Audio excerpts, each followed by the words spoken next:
Hello everyone, so today I present to you the Olympus AFL, the Olympus AFL-S and the Olympus AFL-T. Three cameras which make up the Olympus AFL lineup and three of the most cursed cameras in the world.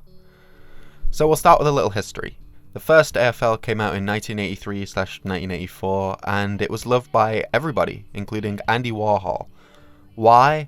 I don't know, the lens was sharp or something, but when Andy died, they actually found a box full of these cameras unused in his house. Now, this was because the first AFL didn't have a replaceable battery. Once it died, you had to return it to Olympus for them to repair.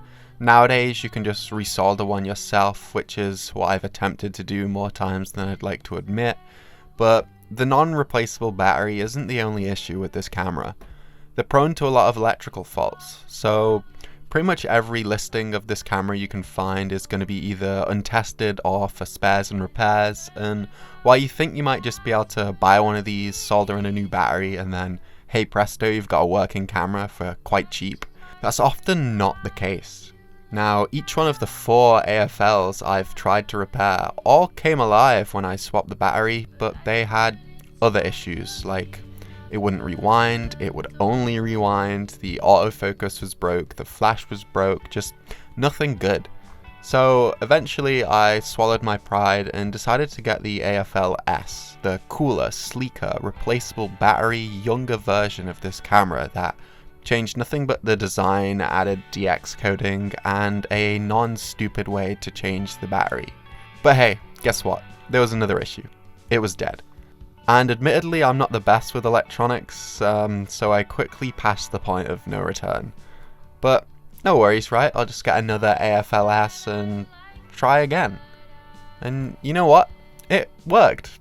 Well, kinda. The flash didn't work, and the autofocus was telling me that everything was at the minimum focal distance, which was a bit concerning, but I figured, hey, you know, it's old, maybe it's just lying. So I loaded it with some Kentamir 400 and went out shooting anyway.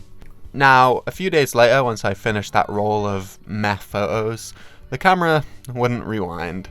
Yay. So I switched off all the lights and manually rewound the film and then sent it off to be developed. But before I show you what I got back from that camera, I want to talk a bit about the AFL-T. The fatter, bulkier, manly telephoto Big Brother version, which coincidentally I actually bought last year in a broken camera job lot before I got obsessed with the rest. So it kind of works, but only when the lens is extended all the way out. When it's normal, it gets stuck, but other than that, it kind of works. It's just the only way to turn it off is to basically remove the battery, which then in turn fucks up the roll inside of the camera, rendering it kind of useless. So unless you shoot your roll all in one day without trying to switch off the camera, it's kind of worthless. But yeah, as you can tell, I didn't do that, mostly because I'm poor and I can't really afford to waste film, but also because it kind of reminds me of the Ricoh TF900 a lot, and the extended lens mode on that camera didn't really give the best results. So yeah.